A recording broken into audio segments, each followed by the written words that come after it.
Warm greetings. Welcome to Wednesdays for Water. We are a citizens collective aiming to walk and talk water.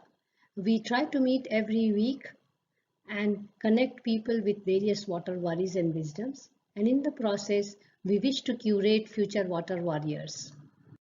The way we talk about trivial things for hours, water too needs walking and talking to address the rising water distresses. The way Wednesdays for Water is conceptualized as a prime time show, it wishes to make water everybody's business. The idea of the series was conceptualized in August 2020, and by the end of the year, the team and the structure was pretty much in shape. We started in April 2021 with Dr. Rajendra Singh's inaugural speech. We wish to bring science and society together, and therefore we try to bring in every session either a policymaker or practitioner and a researcher or academician. We also think that future generation is crucial and therefore they have presence in each session. We are going stronger with every week now with session on either quiz, couple of weeks of hard talks and a week of soft session of art and music. There is a simple structure for each session of quiz, hard session and soft session which are moderated by the core team member. Here is a glimpse of what we call as hard sessions and soft sessions. Besides walking and talking water, worries and wisdoms collectively, we see this as a platform to cross-connect and expand our network and explore possible collaborations. We are also making notes to publish both scientific and non-scientific work. Here is a glimpse of some of our writings. You may reach us through email, LinkedIn, Facebook, Twitter, Instagram, and also look at our website www.w4w.in. We look forward to your suggestions and comments to make the series more meaningful and engaging. And meanwhile, we hope that you appreciate today's session. Good evening, everybody. Welcome to another session of Wednesdays for Water. And today we are going to talk about water and heritage. I'll just set the tone for the session and then also introduce our both the speakers and our lovely discussant who is around. And the background for this topic is wide, but we had to really choose to focus on the spectrum of the discussion. And the spectrum is laid out from how traditional water harvesting system was looked in the royal time and manifested through gardens and heritage structures like forts and palaces and all, to the community end of it, where people and villagers and small hamlets used to build their own water harvesting structures, and from this utilitarian structure, how they could really turn it into a beautiful architectural masterpiece. So today, when we look at those water harvesting structures, they can be found in the form of lakes, ponds, step wells, or regular wells. We are trying to focus more on the water harvesting structures which were in the royal landscapes and which were in the community landscapes. So, and of course, focusing on the architectural side of it. But importantly, the focus is on what is their relevance today.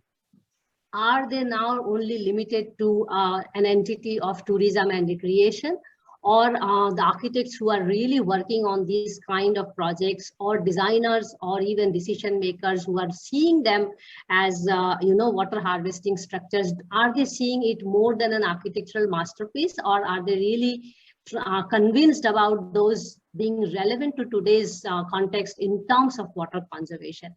I thought about this topic from my own experience of working with Mathura administration, where there are several kunds and beautiful structures of water harvesting, and now we are talking about its modern day relevance. So with this note, I would like to introduce our both the speakers today and the discussants we have. We have with us today two friends, I will say very new friends for me, but of course I'm looking at their work for some time now. So our first speaker today will be Vivek Puthan Purail from Kerala. I'll just briefly introduce him and leave the rest of the detailed introduction for you in the chat box later on. So Vivek is a very well-known architect, not only in down south, but he's doing a lot of architectural ecology, I will say, or landscape ecology, as he may like to call, or as it reflected in his work. He's also teaching and a founder member of Avni Institute of Design, which is now a nationally reputed institution for architecture and design studies, and also leading the IIA, which is Indian Institute of Architects, Calicut chapter, where his own office is also located, called De Earth. Why Vivek is here, it is important for me to inform you all, because Vivek is actually making these kind of structures these days. And what surprises me is that, and that's my question to him also, how do you see their relevance today, and how you are managing to convince your clients or the local community to build those structures? So I will take next speaker when the speaker comes, and maybe we start with Vivek, and then I will go with Nishant when the time is there. Vivek, over to you. Thank you. Thank you, Mansi, for the kind introduction. And good evening, everybody. So I'll share my screen. Sure. Anshini, you may stop it. Yes. Yeah, we can see it. You can see it, right? Yeah. So I'm muting myself, or if only required, then only I will unmute. Okay. Yeah. Okay. So, yes, I'm a co-founder of Avni Institute of Design, but I'm not an academician like most of you. I'm an academically inclined practitioner. So I would like to discuss about the topic, the relevant of topic to my body of practice, which I've been doing for last few years right now. So my brief endeavor with water is what I call it. To start with, this is a small temple tank that we ended up reviving in Kozhikode. Revival of the temple tank is a very relevant kind of a project in societies like Kerala. But most of the temples in Kerala have 2 or more tanks. So only those temple tanks which are very, very important for their rituals, were naturally conserved, and rest were really, really neglected for a long time. And this was one of such tanks. This temple had 3 tanks, water tanks, and this one has more public front. This one was right on the road, it had no particular role to play in the ritual in that particular temple, and naturally it got neglected. It was a dump yard. So when we went there with the local MLA, he wanted to make sure the water is back. We conserve some water there. The site is protected. We really understood it is not just about the protection of the tank. It is also about the connections that we make with the people. It's also about that feeling of respect to that particular tank that we create. So how do we do that was our first question. Earlier, in the temple tanks in Kerala were not just the temple tanks, but there were social spaces. People used to take part, people used to chit chat, people used to wash their legs, people used to stay there for a long time after praying in the temple, going before and after praying the temple. So it had a lot of meaning. They were actually worshipping water as well. So we thought, why don't we bring back that worshipping content, to this particular temple tank? And then this project is in the process. They have already finished the site protection. And what we have done is we have created this beautiful background wall where we have the stone lamps. And during the puja in the temple, the stone lamps also can get lit during the Deeparadhanas and pujas and rituals. And it is like worshipping the water itself. So, we naturally connected that water tank back to the rituals of the temple. And we hope that brings in a lot of ownership for the, not only for the devotees, but also for the Devasam who take care of the temple to actually maintain that tank much more. Then we created a small stage because we had a natural terrain there because it's near a railway line. We cannot do anything much with the railway line area. So we created the terrace seating there. And we created a stage in the background of the water tank. And that means, again, some kind of Bhagavad Gita sessions or evening music sessions or evening storytelling sessions can happen on besides the temple time. And this altogether becomes a public space. So at every time a devotee go inside and come back, he will be one way or other connected to this whole thing. So this is a first kind of an attempt there, and it is almost getting completed right now. I think soon I will be able to post the visuals in my platforms. So it is almost getting completed in the way it is.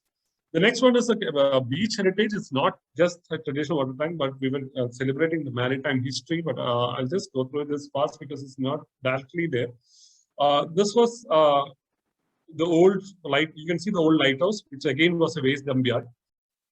Before we took, most of our sites were waste dump yards. So this was again waste dump yard, and then there was an old stage. What we created is we created an identity. We created an icon there in terms of symbol of heritage and a heritage walk through the street. So there was this old pier, Kozhikode pier. So we create a reminiscence of the pier. And when you walk through the pier, you actually see the heritage of Calicut. You can read through the narratives of heritages of maritime history of Calicut. And that way people get connected to, to the entire history. So this is how that whole structure looks right now. So that becomes a celebrated structure during the day and night. And in the central walls, you can see in the walls to the center, we have history of Calicut etched on the walls. So people with connected to the beach, people connected to the water line, people understand that this water is not just for recreation. It had played a major role in the history and the formation of the town itself, the formation of culture, and way back to the 12th and 13th century when Arabs actually came in. So Calicut has that kind of history where 14th, 15th century where Vasco da Gama came into Calicut. And we also had curated the history there. So it's not just about the structure. We cannot just go away with the physical manifestation of such structures. What we need is, we need to connect the public. We need to connect the story there. So we try to curate the history storyline. We try to create a heritage trail, which connects from the water, which start from the old pier and then go through the spaces and buildings which are part of the maritime history of Kozhikode. So this became a very interesting platform. And you can see that how that waste dump yard became a cultural space. This was Kerala Literature Festival happening in that area where, right next to the lighthouse, and lighthouse becoming a big, bold background, a solid background for discussing history, literature on the beach. And suddenly the waterfront became a very, very strong cultural space, not just a visual recreation beach, as you see across India. It became a cultural space. So that way we connected back to the people. This is one project which is very close to my heart because I've been working on for years now, but it's not as a part of national platform. It's part of IAA. It's part of our social initiative. Kanoli Canal and Kala River Edge. The Kanoli Canal is a 11.2 kilometer canal which runs through the Calicut city. It's a man-made canal, once for the transportation. And Kala is known for its timber industry. So basically, this is going to be the premise of our studio that we are designing for Avani S9, which talks about water commons of Calicut and how backyard urbanism can actually be manifested to make sure we have a lot more respect to the water in the urban area. So what we manifested was to have an interconnected water system. You cannot see water systems in isolation. It's not just a canal. It's not just a tank. It's not just a river estuary. All of them have some sort of connection, even though you cannot see it visually, physically there. That is something that is the fundamental to this understanding. So we connected the Erangel water estuary way north to the canal, and then also there is this river in the south, and there's Calicut Beach. So we understood this whole as a loop, an urban water loop, and probably relook at the city where this is not considered as a backyard, but this is considered as a front yard. What happens then? So it is an altogether different question. When this is not as a backyard, what happens? So we were trying to reinvent a waterfront city by revitalization, by widening, by ecotourism, this water systems were also very important for the flood management for the whole zone, because it was a tidal supported system where the entire waste of the city actually flushed away from the center to both the rivers through the canal during the high tide and low tide. And when suddenly the entire system got redundant, the buildings started to look otherwise and turned it back to the canal. And 75 city drains, including the waste from hospitals, and then were opened out to this once transportation canal of Calicut. So we try to document each and every drain. We try to document the social life. We try to reinvent what we think is the whole rejuvenation of this system. So we try to document the traditional columns and tanks nearby, and understand how we can bring in the whole ecology back, and probably not with very hard edges, like treating a retaining wall and creating beautiful walkways or something, but really blurring the edges. I think that is very, very important. When you talk about urban water bodies, it is very important to blur the edges and understand that the water bodies have a lot more role to play beyond that canal itself, because this canal is also a part of 200-acre wetland ecosystem.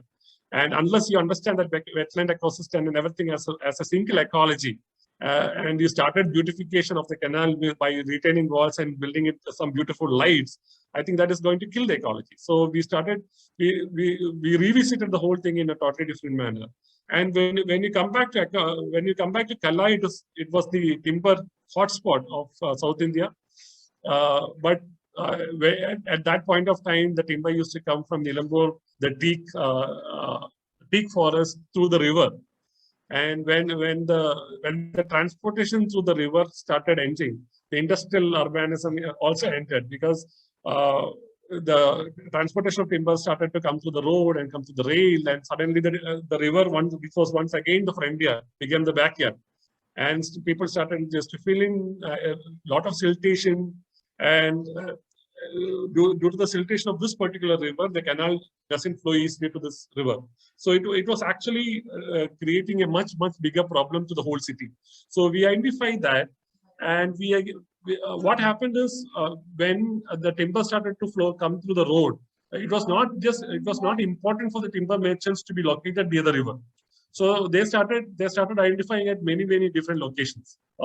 So unless they have some kind of a USP of operating in the river edge, they will not come back. So we were trying to understand this whole economics of industry and try to revive the industry as a whole, and we could probably bring this whole location as the timber design hub, like Japara in Indonesia, and supporting them with design industry and trying to bring back the industry supported by tourism, so that we have a lot more other friend edges coming in. And through this canal and the river edge, we can visit all the heritage spaces in Calicut as well, which also has beautiful tile factories, which we are working on right now. Which we are working on 2-3 tile factories right on the canal edge, and those can become because these are all CSR area, and we cannot construct anything new. But all this can be adapted into beautiful convention venues, beautiful hotels, beautiful. Not relocating the labor, not relocating the industry as a whole, but supporting the industry, supporting the labor, supporting them as a co-stakeholder of the whole project. So we are working with labor community there. We are working with labor unions to bring up an ecosystem, economic ecosystem, so that they accept what we are saying in the quotations of development. So development is not about visual development, it is about holistic development, bringing in social and economical development of the whole area. So coming back to the core of water and heritage, this is when our firm, along with another senior firm called FASAC, ventured into an heritage project in North Kerala.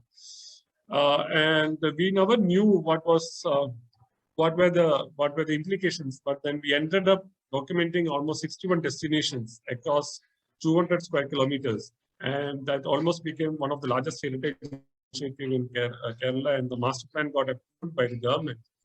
And almost in all the locations, we have this beautiful looking tanks, and this particular step well is at Perlasheri Temple near Kannur, near my home. This is also part of the project, and we are not doing much for this particular tank because this is already in a very good condition. But we are just developing the neighborhood for this particular tank. But there were a lot of other temple tanks which were quite in a bad shape and which we are trying to bring back. There were palaces which were gone down centuries before, palaces of Parshi Raja, the local chieftain who fought British, which went down a lot before. There were those tanks of those palaces remaining again like a dump yard and all that. So we started reviving a lot of those ecosystems. So it is not pure conservation. It is conservation, it is adaptive reuse, it is regeneration, it is reimagining, because we wanted to create an active tourism destination as well. But what we did is we engaged with stakeholders quite a bit. We started documenting all these ecologies, the temple neighborhoods, because it contains, it is not just about the ecology, physical ecology, it is about a lot of belief systems. There is a lot of vastu, there is a lot of beliefs in how these things are related to the whole rituals in the temple. So we started engaging with all of them quite a bit. And you can see this is where the present water tank is being built, and we are where the once stood the palace, we are having a museum for Parshi Raja, and that is being built. So we engaged with the whole tank there. So, but otherwise, the whole temple yard, most of the temple yards in the modern era were filled with concrete. Right now, we are trying to bring in the traditional materials, traditional craftsmanship, and building this temple tank, as Mansi said, I keep sharing this photo because I keep getting thrilled. Because this is the national material, the laterite, which is the national material of North Kerala. And we started reviving this tank and trying to build it. And I never knew it would come up this big and this much. This is right next to the museum. So though every other tank in the North Kerala, which were revived recently, were revived with granite and concrete. I couldn't even see one tank which were recently done with traditional detailing in terms of how the laterite can be used, because it is very important for the water seepage to be coming in. It's not just about the visual beauty of the laterite. It is about the role that it plays in sustaining in the tank, and role that it plays in the water conservation. So this is also another project in the Talasheri Heritage Project. Again, this was a temple which was not having any rituals for a long time, and it got revived through Kerala State Archaeology. So we are building a Kerala State museum of mural arts in this particular location. Also working on this beautiful temple tank with some traditional columns and other things. Traditional Kolapura, where people can get in, and this is also an archaeological site. So we are also closely working with archaeology team for this particular conservation on this. The temple tanks are not just important for temples. The moment you look at the mosques, which were constructed in Malabar 50 years before, right now all the mosques which are constructed follow the Arabian. There are a lot of influences from Arabia, a lot of influences from North India, a lot of Taj Mahals are being built in Kerala right now. So there are a lot of influences that way. But earlier, when the mosque and temples were built by the craftsmen, they had this built language, they had this built environment which speaks and which communicates with each other. And there were this beautiful water tanks, which were part of the ritual as well, part of different mosques. So this particular mosque in Valabhatram, Kannur, had this beautiful water tank here. Again, was getting not conserved. Even the structure had challenges of conservation. This is the photo from the entry. You can see the minaret, the old minaret there, which ages back to 16th century, 17th century. So what we did, we tried to bring back the conservation. We tried to document the entire thing. And we are bringing back the same environment, but just touching down. So whatever is being, so this is almost like a pure conservation thing. So we are trying to retrofit and conserve. You can see this is the whole environment. So we create a documentation of all this.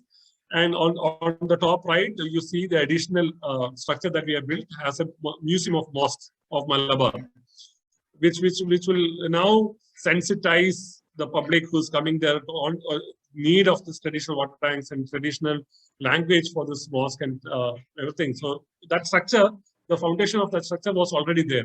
So we just try to follow the same built language and try to recreate something that follows the language of the mosque.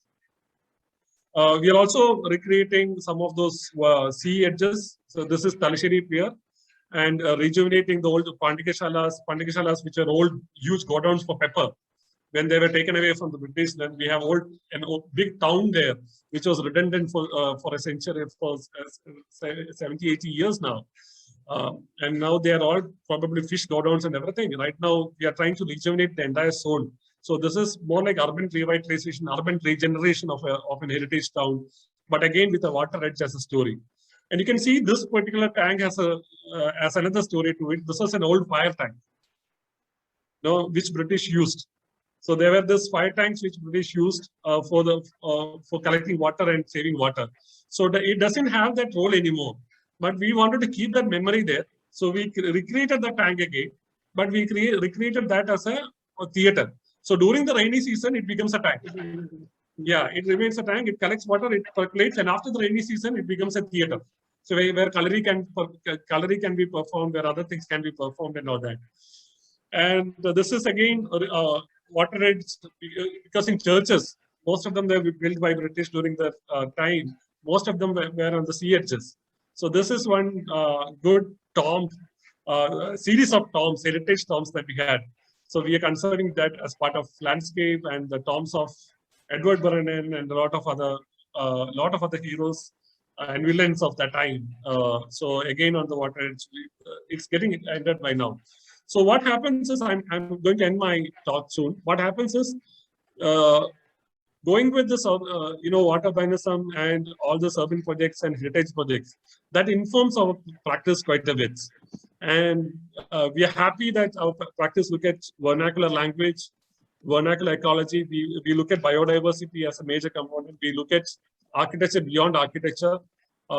We look at the whole site as our architecture, whole neighborhood as our site, because we think whatever we design should be a positive addition to the neighborhood, not just the site.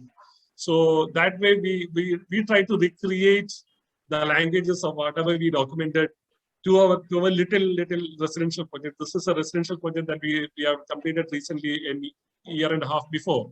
You can see how the laterite is being used. Very rustic in the way, but in a very modern context, because it is a deck. It is a wooden deck. You can rest on it. It collects water. You can see the stone drain. The stone drain were mainly urinals in the whole palaces. So that were reappropriated to collect water and form a little waterfall in this. And it is also our understanding that to create such water bodies, especially create such column, what we call in Malayalam as column and water tanks, it is not just important to look at the tank itself, but it is important to look at the whole landscape, because the whole landscape should have help in getting the water into the tank. So in this particular landscape, we looked at the subsurface water channels and the surface water channels, and look at ways of nourishing them. And how do we do that? So we instead of having aesthetical landscape everywhere, we started looking at landscapes as clusters, and we built a lot of check dams at various contours.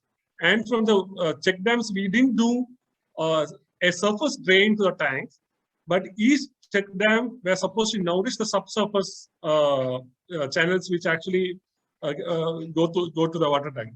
So it's an area where the well water was not that deep. Right now, with all these check dams, we are able to collect good amount of water in little tank.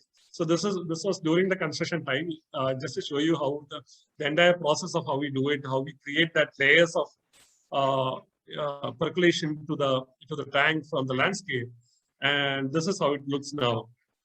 So an area which was very dry, right now we are able to collect this particular tank collects water through the year, because the whole site, which is around 2-3 acres, got nourished by the way we treated the landscape, and that became collected in all the systems.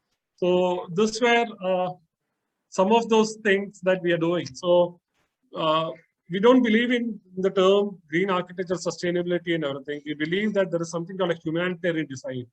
And that is where our practice basically concentrate about thinking big, but building small and building little, but doing no harm, by designing for dignity and designing for ownership.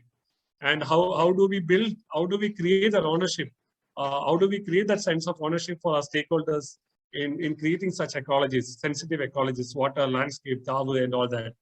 And we were also sure when we talked to the clients that we should measure the impact, not the direct use of the tank. Whenever this motor, all this motor thing came in, the tank was water bodies were kept at bay, and people can just switch on and then take the water from there. So it's not just about the use; it's about the impact that create in terms of its social, ecological side of that particular area. So it was this kind of approach that we do. And one thing that we make sure is we design with the stakeholders. We be with them, we work with them, and not just for the stakeholders of our clients. So this beautiful residence is right next to my office. It is right in the city, and you can see that we haven't paved the compound. We didn't have a drain board for the tiles, because we wanted the rain to be celebrated. We wanted the rain to come in. We wanted the smell of the petrichor, the smell of the mud when the rain come in, and the water should percolate. So celebrating water in terms of heritage, celebrating water in terms of little residences that we do is something that is very close to our heart. So there are certain questions that I put forward for the discussion on how do we revive these critical connections, and how water can be made as the center point of discussions and development, by giving enough clues on economy, on the take backs, on overall ecology, because there are a lot, if you look into the detail, the moment the water comes in center, there are a lot more economical benefits otherwise. When you look at the holistic system, that is, people look at very short-term goals. So how do we look at very long-term goals and bring in water as a center of development? Is one discussion that we could probably have. And also it is very important to make sure that we don't pitch in water as for conservation alone, but we should pitch in water as a mode of celebration, as a mode of, as an extension of our social space, as an extension of our personal space, and get that feeling of being connected to water there in your everyday life. And that is what I think we should try to achieve. So thank you. That was a short. I think I didn't overdo my time much. That's okay. It was wonderful listening to you. I'm really enjoying these free classes for me and for my team. So we are really grateful. And importantly, you really touched upon from the large scale community landscape, looking at the waterscapes to even the house unit. I'm sure Ashini can throw light on this more later on. But I will move on to Nishant Upadhyay and leave the summarization to Ashini. So we have our second speaker today, another new friend for me, also came through some another good friend from Auroville. Nishant is a founder architect of Dharatan based in Lucknow. And importantly, he is actually looking at royal landscapes and other landscapes where water, of course, is an integral part of those designs and, restoration projects. He is currently International Heritage Consultant for UNESCO and taking up projects pan, I think, north belt of the country.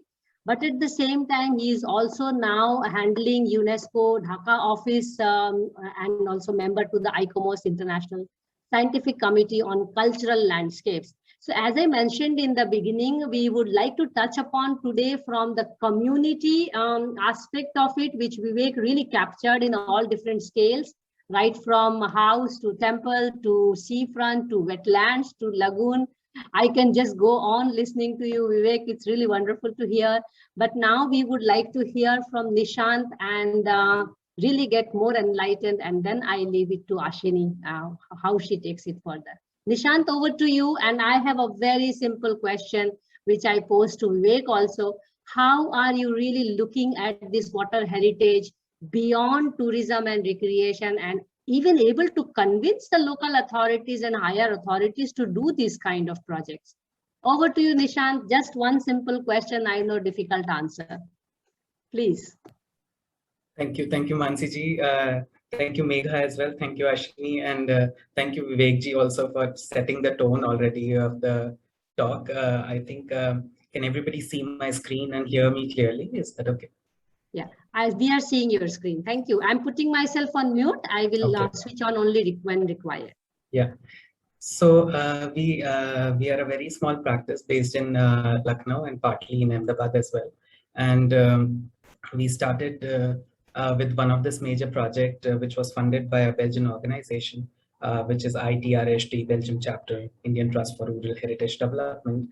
And there's a Belgian chapter. So a group of Belgians, corporates, and even organic fruit juice companies are funding restoration of 2 of the Bundeli gardens in Madhya Pradesh, which is itself, I think, is a unique phenomenon to start with.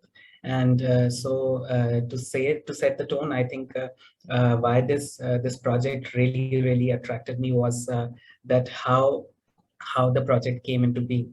So in 1999, a government of Madhya Pradesh asked a Khajuraho planning team and a committee to start developing something called Conservation and Sustainable Development Strategy for Khajuraho Heritage Region. And I'm talking about Madhya Pradesh. It's in the north of Madhya Pradesh, Khajuraho, very dry area. And what was very interesting about this is that it was first of its kind report where they already took the boundaries into consideration with respect to watershed. So they did not alone think of district or administrative boundaries, but they also thought about watershed. And I think it was very avant-garde for 1999 to take that into consideration. So I am surprised. And this was Development Alternatives, of course, and Nalini Thakur. So we know all these names already, so from there the project came into being. That this yellow circle, what you see is Khajuraho, which is much earlier, and temples around 9th-10th century, while Rajnagar is in north, which is a Bundeli architectural sort of settlement from 18th century. So from Chandela we go to Bundeli, but there's a long gap in that, like 1,000 years already. What you can also see is this perennial river, Cane River, which is right now one of the controversial thing going on. And then what you also see is a dam, which is right next to it. But here, what we are not able to zoom in and not able to really see are really small, a lot of small little dotted dams all across the landscape, because the region was so dry that there is a stone called basically which says the historical inscription, which says that if you create a temple, you basically please the god, but if you create a tank, you become immortal. And so it was very advised to invest in tank making in that region. It was a rain-fed area. And that brings us to this small town called Rajnagar, which also has 2 of the tanks, man-made tanks. And the light green things, what you see are gardens. These were the royal gardens, but these were very unique royal gardens because they were not pleasure gardens like Persian gardens or something like that, but they were rather produce gardens. So you would grow food there. And so it had a very unique phenomena, and right coming from the same concept of Upwan, which was this ancient Vedic concept of having tamed landscape. In a way, if I can just like very crudely put it, because when we talk about Upwan, we are talking about 2 words, Up and Van. Up is miniature and Van is forest. So when you don't want to be killed by wild animals and you still want to experience nature, you create a Upwan. So it's a miniature ecosystem you create with security, where you experience nature in its totality. And that's the beauty of a landscape, because you really experience a cycle of life there. And I think that is the best part about doing landscape conservation and water conservation, the dynamism. We cannot ever stop in these projects. So since 2004, this project is going on a very slow pace, but involving people. So all the 2 gardens which are being conserved are privately owned gardens. And we have signed a memorandum of understanding with the owner, who have willingly let us work in their heritage property. So it's not a public project. And that itself says a lot about community participation immediately, because if they are willing to let go 4 acres or 5 acres and let us grow organic food there, I think it's and not grow cash crops and peppermint, I think it's a bit of a contribution. And then, so normally a Bundeli garden would look like this. It would have a koti, which will be like the outhouse, a temple, a Shiva temple normally, a samadhi, which is a cenotaph or a funerary sort of memorial of a royal king. And then you would have a draw well, you will have a step well for rituals always, and draw well for irrigation, and you will have irrigation channels and a boundary. So and then you will always have these old trees there and there. So this is how you spot a Bundeli garden in Bundelkhand, and they are all over. So if we look at it broadly, this is how the cross section of one of the gardens which we are treating right now, Pateria Ka Bagh is, and Rani Bagh. So the top one is Pateria Ka Bagh, where we made a new structure in interpretation center, which also had a kind of a stepwell shaped staircase to represent the stepwell which was missing in that garden. And then below you have section for Rani Bagh, which is one of the best preserved Bundeli gardens. So you can see the koti, you can see the temple which we are restoring, a small little cow shed on the left side, which we made out of the mud from the place, and a nice good draw well as well, section cutting through. And then we do agriculture there. And because it's not just that we are new people who are discovering this stepwell phenomena is so beautifully ingrained in that in our culture, and you can see the summer rooms here. So it's a very hot climate. If you want to get hang out in a cool area, you go and just hang out in the summer rooms, which will have with the Bernoulli's theorem, a breeze coming in from directly from the water body, and it because of the heat, it really works always. And it's in Tikamgarh, this Rani Ki Bauli, and this led us to a more dynamic form and more integrated approach, in a way that we started addressing agriculture. Because we said that if we are so a lot of budget goes in organic agriculture in these gardens. We are trying to revive the original seed variety, which is drought resistant and behaves better in lack of water and requires less chemicals. And at the same time, we are also trying to revive traditional nutrient and manure techniques. So for example, here, what you see, this very simple ghada, the earthen pot, basically contains Jivamrit, which is made with cow dung, jaggery, green manure as well, and dried manure as well, mixed together to make a very, very potent and a high nitrogen solution, which we then circulate throughout the fields with gravity-driven irrigation channels. So a simple phenomena, what you will see in a garden or a farm, actually has immense wisdom in it. So when you go to a farm, some people just don't see what they are seeing. But if you start looking into it, then it's mesmerizing that how they can grow this. So we are all very fascinated by it, and we so then in 2013 what we did was that we started the seed bank there, which was basically that people came together, they put in their original seed variety, the traditional seed, the normal seeds. Here for everyone, for all the participants, I would like to say there are 2 types of seeds. One is a natural biodiversity seeds. The other one is genetically modified seed. Now, genetically modified seeds cannot make babies. So when you grow food out of it, you can only eat it. That creates a mafia of a seed, and that makes people take loan. When people take loan and they buy genetically modified seeds, then they buy urea, then they buy pesticides, and then a drought happens, and then they commit suicide. So this is the story of Bundelkhand. It's a very vicious cycle which is happening there. To try to break that, the only way is that small landholding farmers gain independence and they become self-reliant, and they start looking at their own natural seed variety like Kodu. There are very local seed varieties, Bajra, there is Jowar also, and Arhar, which grows till. So this is very drought resistant varieties. And if you keep them, then you can grow your own food out of the harvest. So a best part of the harvest is always preserved for next year's sowing. So that is the tradition, but we are breaking it. So we established a seed bank where you loan, if you loan 1 kg of the seeds from there, you have to return 1.25 when you get your harvest. So that's how the seed bank was running. It got disrupted a little bit because one of the major person, 3 people who were involved, they passed away. So we had to revive the whole system. That is another challenge of community programs, that you have to constantly keep getting into things. The other thing what we are doing in this project is we are including students.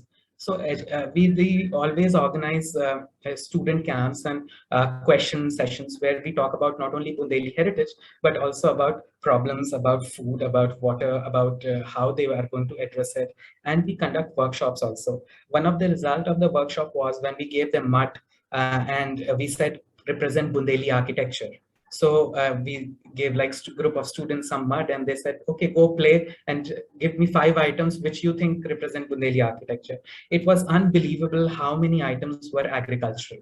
And that shows their connect to the agrarian society, the connect which we as city dwellers are not able to understand very well. And we think is not irrelevant. So we are not paying enough attention to that rural landscape particularly. And a lot of them also drew stepwell. Bauli is a phenomena apparently in Bundelkhand as well. So and then one of the part of the project was also cultural revival. So we revived the Shiva temple, and we did we brought the Murti back. That was one way to bring the community back.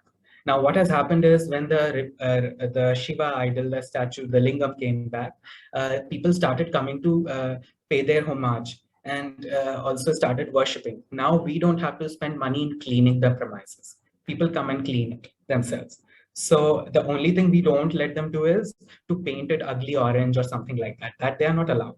So, I mean, it's a nice color. I don't mean to demean any color or any ideology, but the heritage cannot be repainted like that brutally. So, so we don't let that happen immediately. No tiling, no pay coloring, but they are able to come clean, do their rituals and worshipping. So this is how we have tried to reroute the culture back into the landscape. The other thing which we did was, which we thought that after every training, we do a Bundeli concert, a music concert. There, it's remarkable how many traditional songs always have ballads and singing about nature, rains, water, and birds. There's a lot of inherent oral narrative which goes through music from coming from one generation to another. And to not to disrupt that harmony, we are trying to also address this aspect as much as possible. The challenges we had in this project were that there was acute drought and sometimes, so even when we were trying to do agroforestry, this mango tree which dried up already. It was I think 2-3 years old, and it dried up. Much to our conscious and on our load on us, we had to get water tanks. And this is very ironical because with the funding we were getting from abroad, we were getting drought water tanks in a drought scenario when people had shortage of water. We were preserving our royal gardens, so to say. I mean, we can always debate it, and honestly, I am ashamed of it that we had to do it, but we had to save the landscape to keep the project going. So, and then we started taking more aggressive efforts to start restoring, because that led to a kind of a wake-up call that we have to address. So we started restoring the pond, the step well, and the well itself, the draw well already, and then reviving the system for gravity driven water systems, and we do it with lime and use the natural things, no cement, so no acidity change in or alkaline acidity change in the soil. So we keep the soil as natural as possible. Another thing what we learned from there is, which was very incredible, and most of you, the water people, must have read Jal Yatra. It's one of the favorite book you always read to, next to the Khare Kuein, and you know, so and then so I think this one, this is the sketch which I draw from Jal Yatra, where the author described a narrative from a person that how a catchment pond looks like. And much to my surprise, the image on the top is something which I discovered I had after doing the sketch, which was literally the section. So then we started understanding the importance of oral narratives and history. So then we started taking more and more oral interviews, more structured information to gather community wisdom, because the community knew about their landscape and we don't structure it and properly publish it. So now we are in the process, and we wrote some papers also about oral history leading to recreation and regeneration of historical landscapes. And this is the scheme we are trying to apply there. Now we are convincing the SDM for Khajuraho area and Rajnagar area, so that we are ready to fund digging a pond near Rani Bagh. So we will get a pond dug, and we will put a catchment and a bund there to stop the water, and we will start reviving the water table. This is something which we are still in process. There are 3 SDMs which have changed already. We have not been able to get the file passed so far. So this is our folly, and we accept it, and that's how it's going. So when we say community project, it's very easy to say community project, but it took years and years of just working with no results. So if you have a bad benefactor and a funder, you will be much in trouble, because after 2 years, if you can't show your results, I mean, does not really work out for you. So luckily we have a better benefactor who listens to and understands the aspect, and that's why we are able to continue the project kindly. So, and then this is another aspect about ORCHA, how ORCHA, so MP Tourism asked me to write the tentative nomination dossier for ORCHA as a UNESCO World Heritage site. And in my dossier, what I tried to represent was that ORCHA is not a group of monuments, which is very much an approach of Indian heritage protection system. But I kept calling it a historical settlement of ORCHA, which included the best fortification, which was River Betwa on one side. Now, this beautiful river, what you are seeing on this side, was the best fortification which saved ORCHA from all the problems, because next to it is this immense forest, which is protected as well in the east. And that was another guerrilla war technique which they could use to defend their borders.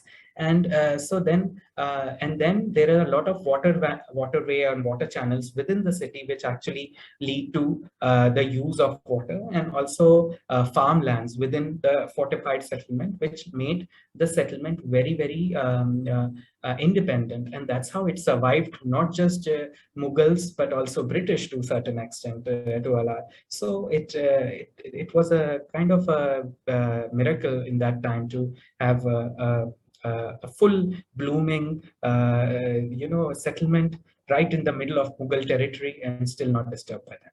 So, so I think that is partly because of their strategy in figuring it out. If you can see more here, the landscape, this is the river I'm talking about. And in the east, you see the vastness of the forest. So now we are in the process, then we got into ORCHA as well more and more. So now we are in the process of preserving 2 gardens there, which are royal gardens. And one is here, you can see Rai Praveen Bagh right here. This is also a royal garden.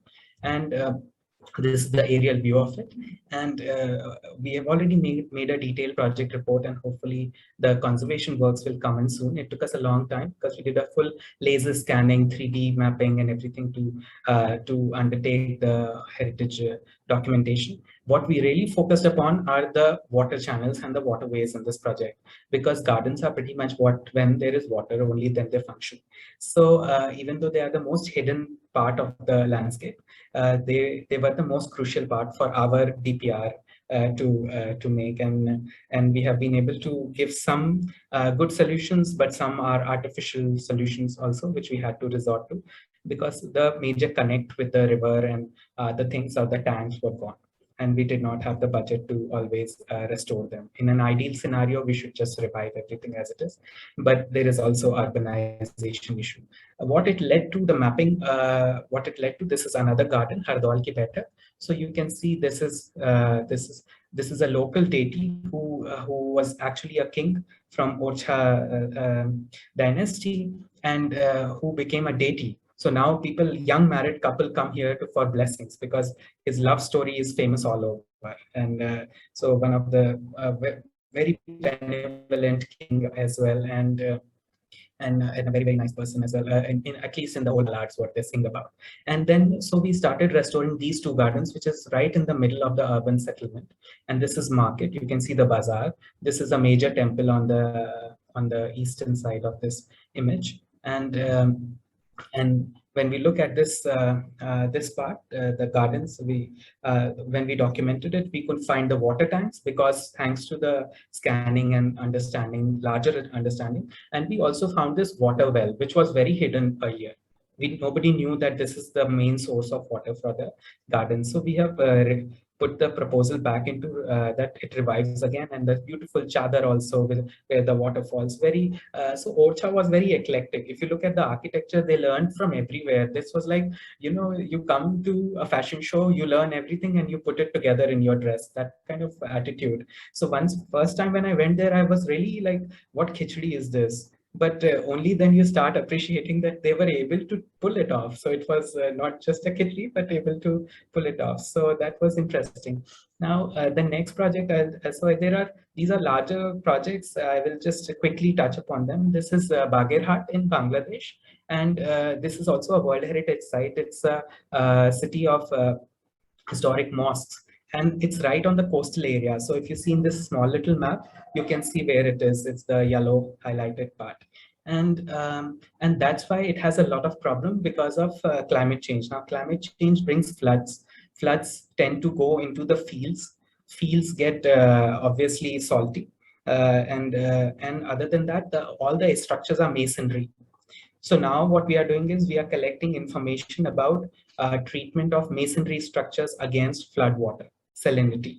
So that is one project which is ongoing with UNESCO Dhaka. And other than that, what we did was when the government of Bangladesh asked us to make a draft policy for conservation of built heritage, we have also included from our side a lot of landscape features into it, because as much as the government looks built heritage and intangible and environment separately, it's a holistic approach we have to address. So we have tried to address it in our draft. Hopefully we will get it passed and it becomes the policy, and I will be very happy to present it to you guys when it gets done. I think it will take a decade. But so I'm just realistic. So, what the beautiful part of it about Bangladesh is these waterways, which always, so none of their heritage stands in isolation. As much as their policies stand in isolation for built heritage, their heritage always have these beautiful water channels with boatways and sometimes even islands, and so very, very magnificent. So that's what we have tried to address in our project, and also including the vernacular landscape. And this is not a design landscape. This is like a village landscape in Bangladesh. So it's beautiful. It's really not exaggerated, and very underrated, definitely. And right next to 20 kilometers, you can go to buy Jamdani sarees for 700 takas. So it's a beautiful agglomeration of intangible and economic trade. So that trade was happening through these waterways. So waterways are always very significant for trade, not to mention the gastronomy. The last project I'm going to talk about is Skurbuchan in Ladakh. So we got a chance to work in this settlement there in Ladakh, and this is near Kargil. And what we were able to see was that it had fields, so a lot of fields, and the Khar was there as well as the head thing. And what we started addressing there was that we looked at the landscape very well. And we studied the landscape. Instead of just looking at the Khar, they had invited us to propose an adaptive use for the Khar or the palace building. But instead, what we ended up doing was we documented all the stories, the rituals, and the festivals done by the people, and not the Gompa. Gompa is the monastery, because all of us always know Gompa festivals. We just know that people do mask dance and they do tanka paintings, and that's where it ends. For us, Ladakhi culture is that's what it is. But the funny thing is, what we don't know is the Yulpe festival. Yulpe are the citizen festival. Yulpe are people. And what is very remarkable about it in Ladakh is that even the neighborhoods, like if it's a small village called Skudbuchan, there are 5 neighborhoods in it. They are called chuzos. Now, chu as a word in Bhuti, it means water. The neighborhoods are divided by the name of water supply. So, and then there is a post there, which is as important as the sarpanch, or in that time Kaga, which is the king, which is who decides who gets how much water. So this level of intricacies, because it's a cold desert, we all know that, and there are several people who became very popular by designing different kind of solutions to that which works or not works is debatable, but still, and the level of sensitivity to water in this landscape was so immense that they have 3 festivals which are totally oriented around that, when either the river is frozen or the river is flooding or something like that, and their floodplains are going better so they can grow better food, and either in their songs or something. So so their relationship with the whole management of water is very, very intricate. And interestingly, the government now also, even their present government, where the Panchayati Raj system came into being, which was imposed in a way, I mean, it was a good system to understand, but let's face it, it came from a very one part of the country where panchayat was happening, but not everywhere panchayat was happening in India. So, but to generalize that system, somehow the Gram Sevak also becomes the person there who regulates the water now. So they have been able to find a loophole in the current administrative system to bring in their traditional values back into the system. What we did for them is we documented all their festivals and rituals and things, and now we are converting it to a booklet which can be introduced as a local school curriculum part. So apart from the restoration of the palace building and the adaptive use, which actually we have proposed as the last floor as the agricultural museum, and people have already donated all their old agricultural equipment. So we have now all equipment lined up with neat, very nice notes on them that my father owned this and like that. So it's a very community. I'm just saying that there are people and community who want to get things done. We just need to, but it's just a time-taking process, and that has happened. And lastly, talking about the use of technology, we are trying to document as many step wells best possible. This is Ardo step well in Gujarat, and we use photogrammetry to create it exactly the way it is. Now this can be interpreted and can be put into museum to experience the awe of it. And now we have virtual reality, augmented reality. All you have to do is to wear those glasses and you are in a step well, experiencing it on a real time in a way. And even with the light and everything changing, you can even say, I want to see it in the evening. You can see stars, you can see your own constellation and henceforth. So there are no end to it, and it's a very, very beautiful experience. What it also helps is the conservation of the site. So as much as I'm not trying to discourage that tourism should not happen, but tourism has its impact on its site and toll. And if it's reduced a little bit, it's not really a bad idea. That's all. Thank you. Yeah. Wow, Nishant, you just enlightened us, all of us. And you took from royal gardens to Bangladesh mangroves, and then come to the dry landscape on Ladakh, and very beautifully said that how it is at the core of community-driven initiatives to even make it more sustainable and go. So you also touch upon organic farming, which is very interesting, and seed bank. I think both of you resonate something about celebrating water to even be able to sustain water. So I will just keep it short from here. We are running short of time already, but since it is very interesting conversation going on, I apologize on behalf of Wednesdays for Water for taking more time in the session, but I'm sure you are going to stick around. And I will quickly introduce our discussant, our young, beautiful Ashini. who is an architect, independent researcher, and I must tell you, at her early age, she is already part of a beautiful book written on stepwells of Ahmedabad.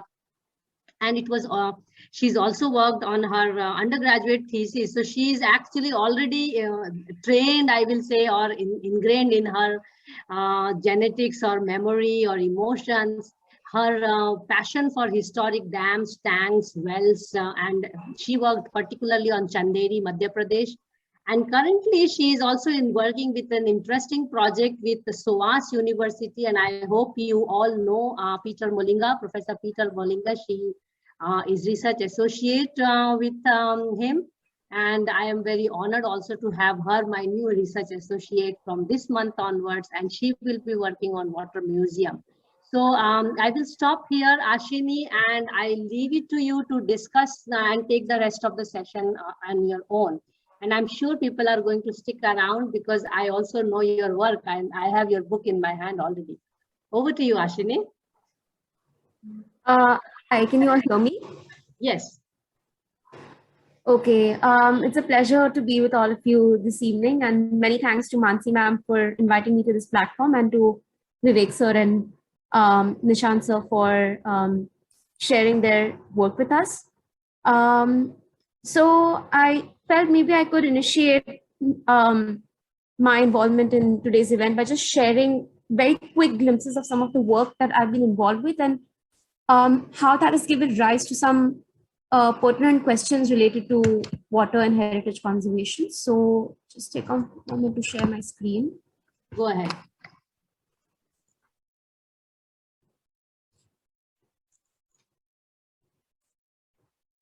Can you see it? Not yet? Not yet. Okay, is it visible now? Yes, visible. Okay, perfect. So I'll just take a very brief 5 minutes. So the first initiative that Mansi ma'am mentioned I was involved with is the Stepwells of Ahmedabad initiative, which was started by Riaz Tayebji in 2016. And along with my other colleagues, Priyanka Sheth and Vijay, who is watching this event right now with us. So hopefully she can engage later.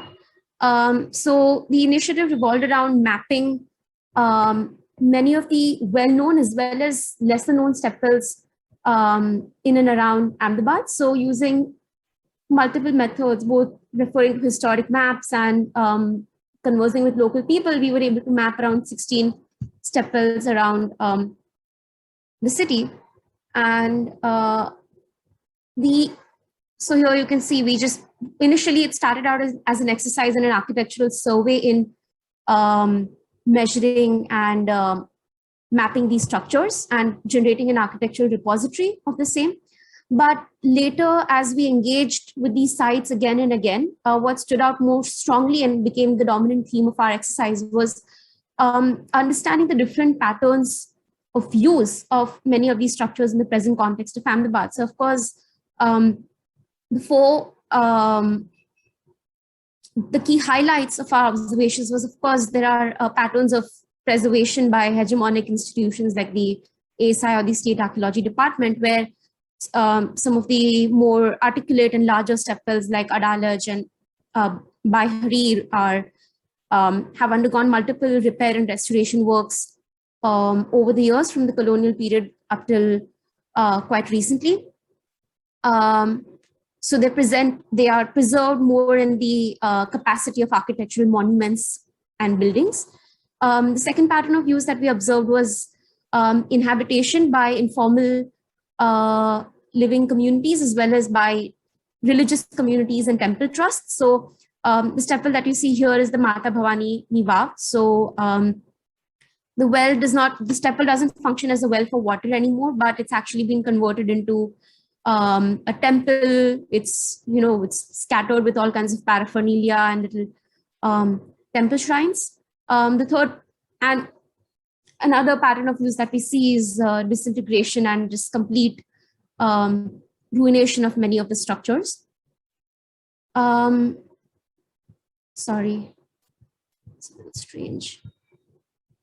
And later, having worked in Ahmedabad, which is an urban agglomeration where a lot of these structures have essentially turned either to ruins or they are no longer used in the capacity of wells because many of them have been sealed off or run out of water. I was interested in gaining perspectives into how historic water structures are used in the context of smaller towns. So that led me to Chanderi in Madhya Pradesh. And I did some survey work there for my undergraduate thesis. So you can see on this map, there's a wide variety of historic water structures found here. We see these dams that are similar to the ones Nishant showed in his presentation. And we have many step wells and draw wells scattered across the settlement. And I was able to map around 75 to 80 of them. And surprisingly, most of them still hold a lot of water. So here you can just quickly get a glimpse of the typological variety of the step wells that you find in Chanderi. And I'll just quickly reflect on the different patterns of use that I observed there with regards to Ahmedabad. So of course, there are some of the wells which are preserved by the Archaeological Survey or the State Directorate of Archaeology, Archives and Museums. So that's similar to what you find in Ahmedabad. But other patterns of use include a lot of these, many of the step wells in Chanderi are in their town chalks and mohallas, occupying prime property, as you can see here. And these structures, many of them are preserved and repaired repeatedly over the years by their respective mosque and mohalla trusts. So you can see over here, these step wells are being used, the water is being drawn out using solar pumps and used for the mosque functions, for wuzu, or if there are houses in the neighborhood which want to upgrade their homes from, say, stone to the traditional vernacular over there is to make dry stone masonry houses. But as neighborhoods are upgrading to brick and mortar homes, sometimes they draw water from the step well for cement mixing. So a lot of the urban quarter wells are healthy and active. Some of the step wells over there happen to operate within privately owned farms. And you can see over here how what used to be a funerary garden over here. There's this well, and then there's a channel. There's an old channel that leads from the well to a collection of tombs, and the area around it has been adapted into a productive garden rather than what would have been a pleasure garden or funerary garden back in the day. And the way these structures are being adapted over here is there used to be a step corridor leading down to the well, but the corridor itself has been covered up, and instead you can see they've installed this little cabin for their water pump over here. So some of the elements of the step well have become redundant, whereas new elements have taken shape over here as water lifting mechanisms and technologies have evolved. And finally, similar to many other towns, you have structures over here as well that are in a state of neglect and deterioration. So yeah, those were quite broadly my different observations from a town like Ahmedabad, which is on the World Heritage listing, and a smaller town like Chanderi, where a lot of these structures are outside the purview of the hegemonic heritage institutions, but are preserved and maintained and used more by local communities or for their livelihood. So one of the questions that I would like to raise is, have either of you had any experience working with institutions like the ASI or with the local state archaeology departments where you felt the need to challenge their existing modes of practice? So for example, the step well that I showed you in Ahmedabad, the Isanpur Vav. So the well is in the middle of this large garden, which is operated by the horticulture wing of the ASI. And quite ironically, we have a step well full of water at that site, but still they have bore wells installed on the site to irrigate the garden. And while it was one of the few wells in Ahmedabad which still had water, the structure of the well has been preserved, but all the residue from construction was dumped into the well shaft. So a well which had water was purposely clogged. So what would you have to say? Would you have any comments on the the conventional archaeological practices that are instituted regionally and nationally? She's touching the nerves of heritage architecture in the country. Huh? So who would like to take the question from her? How is the institutional system placed? Nishant is quite good in handling. Yes, quite a bit. Yes, so I was about to say, Nishant, you seem to be handling these local authorities and international authorities very efficiently. Maybe you take this question from her. Do you have any mantra for it? How do you convince to really look at water structure as water structure? Honestly, I don't know, but I repeated several times in my presentation how we are often failing in what we were trying to achieve in those projects. So I don't really have a mantra for success there, Ashni. And it's really nice. First of all, congratulations for this huge work which you guys have been able to put together. For Chanderi, definitely Chanderi was needed more than Ahmedabad, because Ahmedabad is much too explored already, and but Chanderi definitely needed this. And as it's very nice that you are able to come across a funerary garden, which is what we are trying to say with the Royal Gardens of Bundelkhand, and it's pretty much in the same line. We should discuss more about this. And but I think to be very honest, in our practice, we can't revert to the same old practices of because now we have electricity and now we have a bore well. It's impossible to convince people to say no, go and pull water out of things manually or employ a bull or something. I mean, this is unfair because we have bore well. But that said, that really leads to overuse of the water. And people, if we can have a system to cap it or make the water expensive, we start using water as a commodity. Like we price it very well, that okay, if you use this much water, you have to pay a lot. That's when people will think that okay, this is expensive. It's expensive resource. We take water very cheap. As much as whenever we can find it, we take it very for granted. And that is, I think, where our systemic flaw lies. If we can make it expensive commodity, I think we will be more wary, and we will know that, okay, it's same as, like renting a tractor for a day. People don't grow things which needs a tractor requirement for 1 month, because tractor renting is expensive. But people are okay growing peppermint, which requires huge amount of water, because it's cheap to and also we have, on top of it, we even have a support from government for electricity. So agricultural electricity is far cheaper than urban electricity. So we even have subsidies. So that is one big flaw in the system, which we honestly have been not able to overcome. And that said, I think honestly, what I appreciate is what Vivek ji and their colleagues are doing in Kerala, how they are able to bring people together, how they are able to take initiatives at a smaller scale and more private as well. And not just always and honest.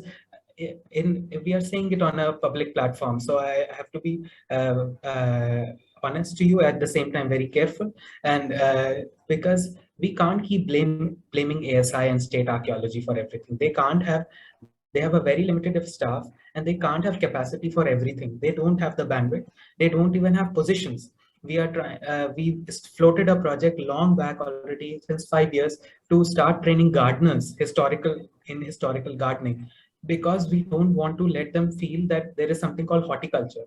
We are putting lawns in Khajuraho, which has no water, and then we want to get a best lawn award as well. So these are bad practices but they are in the system. It's very difficult to put a whole horticulture department away and make them water conservation or natural landscape revival department. That would be one beautiful start, and if they can start training into it, but the capacity is very limited. I think that's where I think what surprises Vivekji has been able to pull a lot of people together in doing real big projects, and these are all either public funding or more than often private initiatives. So I think those will be much more. This is where our future lies, because there's a lot of money in private sector, and we are undermining it. Argyem, there are several already people working in this sector who are trying to push into CSR money into good initiatives. And now people are taking, like there is Dr. Sudha Murthy. They have taken up Bateshwar as a CSR project and revive it. So we should approach more and more to the private actors and say, please take it up and revive things for us. Be the patrons. The kings and the queens were earlier the patrons. Now the financial czars have to be the patrons. I think Vivekji will tell us a better solution. Thank you. Thank you, Nishant, for that. I think you're absolutely right. And I totally agree on that blaming, not to blaming part when you're doing public projects. Because when you're doing public projects, in the initial years, you get really, really frustrated. If there are youngsters around, let me warn you, there are a lot of frustration. As Nishant was saying, yeah, another decade to complete a project. Or 2004 to 2021 to one project. So it takes a lot of pain to come up with something very, very meaningful. And as and when you get matured a little bit, you understand the importance of coming into a common ground. You understand the importance of coming into negotiation. You understand the importance of repackaging your aspirations in the way they would like to receive that. It may be the same thing, but it is all about repackaging in the way they would also appreciate it. So that is something that we keep doing, because for every project, for every discussion, we'll have at least 3-4 presentations.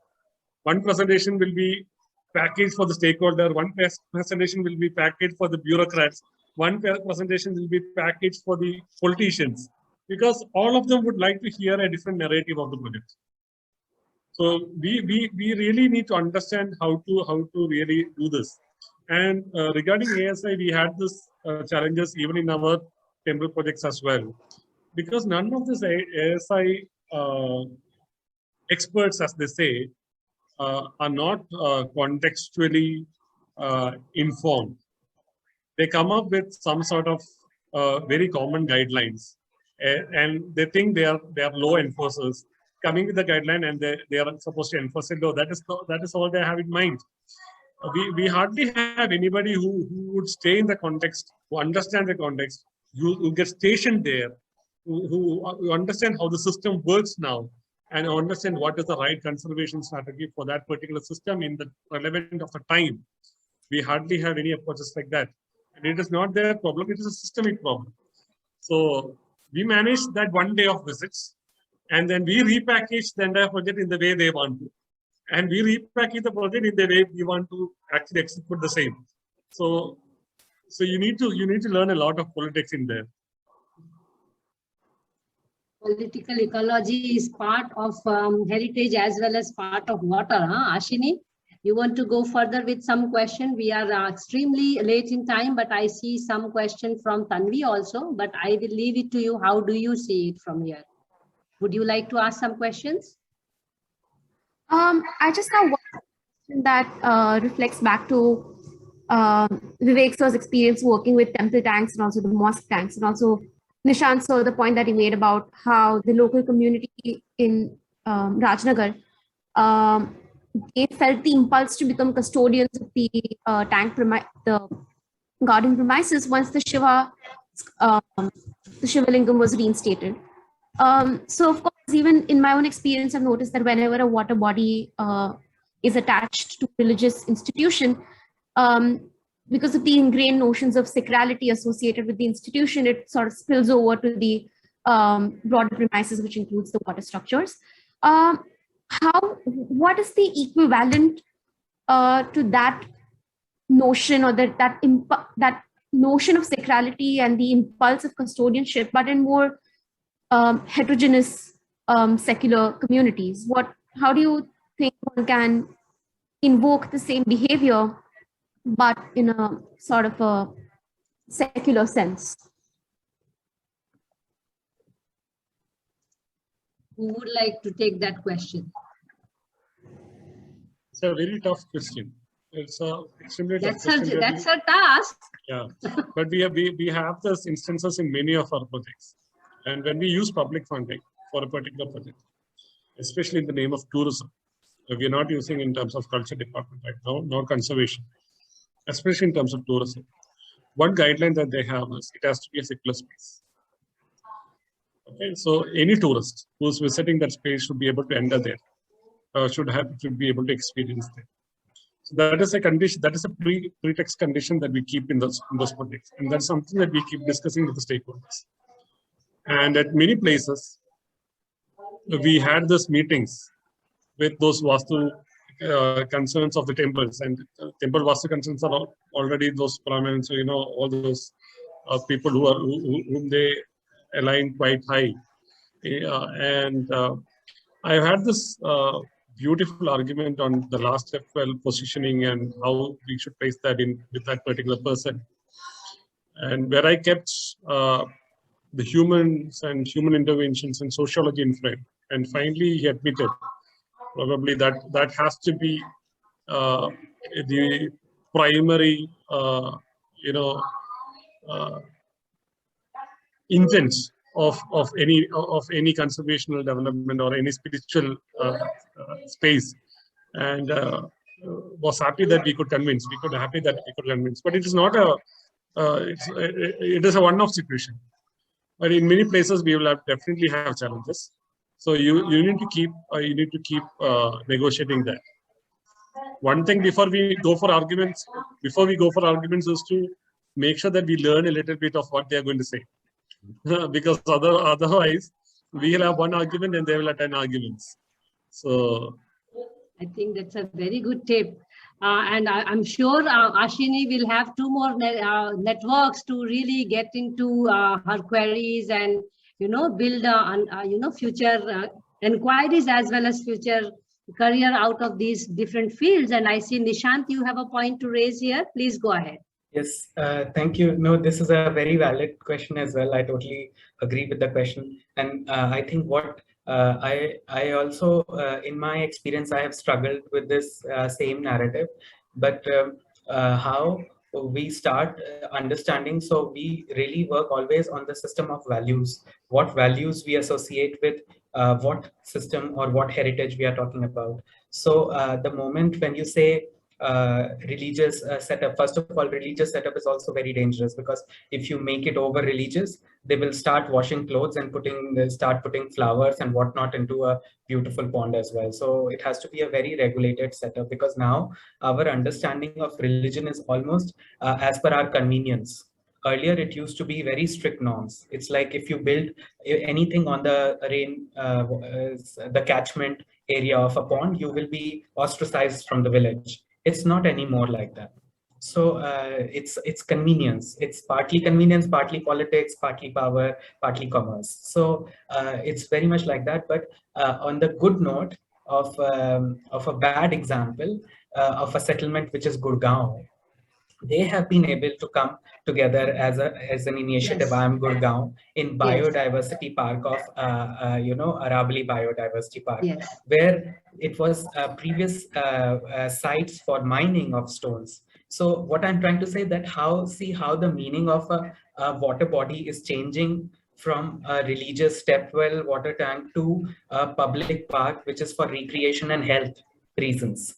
So people became aware of a place like Gurgaon, where the quality of life has to be lowest in a way. You go out, you get robbed, and but there people came together to turn a mine into a beautiful biodiversity park, and now it is doing excellent job of water catchment also.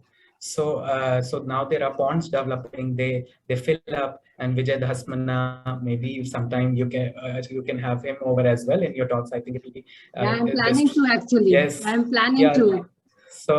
So that could be a very contemporary, and I think a contemporary understanding of what you mean by secular and setup, which is pretty much our settlement. Our urban settlements are secular setups, you know, so it does not belong to religion. The park belongs to people irrespective of their own faith and understanding. So I think we have to reinterpret our understanding of heritage. And I'm honestly, I'm not a stickler for no, this was a step well, it has to be used like this and everything. No, it should change. Let's change it. People don't want to use it like a step well.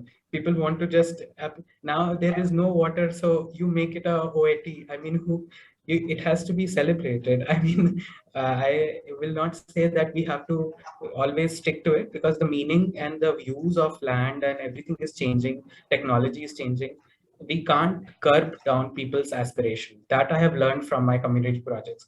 Never ever try to force heritage, that to straight-jacketed heritage conservation point of views on by curbing people's aspiration for their version of development. You can make them aware, but we have to adapt. It's us who has to understand the meaning and come up with more and more innovative solutions. And I think that will help a little bit.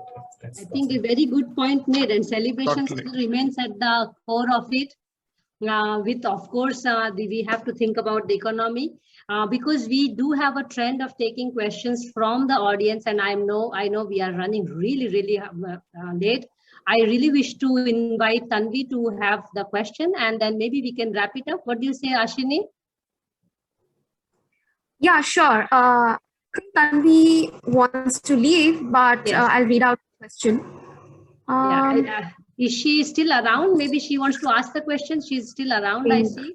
Yeah, Tanvi, there she is. Okay. Now, can you hear me? Yes. Okay. Go ahead. Yeah. I'll keep very quick and I'll keep it very short. I wanted to ask Vivek sir, especially because he's building stepwells in new context, and hear a little more about the materiality of these, if it has changed over time, how is it different from stepwells that were built in previous centuries, and is using the material. Of course, I know that region has a lot of laterite, but in perhaps different contexts, would it make the same sense to use such materials, and will it be financially viable and even like sustainable in today's context?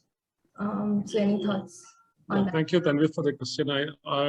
We've used laterite extensively because laterite is a local material there. Right. So if we decide on using laterite material, laterite elsewhere, it definitely may not be a right decision to take. Right, of course. Yeah. And if you look at You're mute. If you look at the laterite that is used in the tanks before, heritage tanks before, it's of a different size and shape. Right. And we no longer get that. We can take that from our query if we actually try to customize them, but then it takes cost actually 2 times higher. But there were a lot of logic to that size.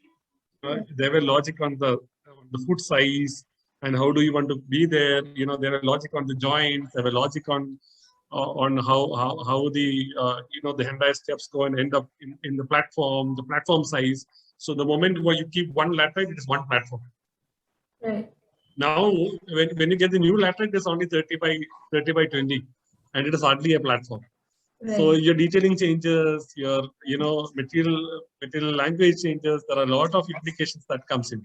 Okay. So whatever we see is an overall visual palette of the same material, but it is used in a totally different manner. It is not used in the traditional manner because you're no longer having that same material in that same proportion, same in the same essence.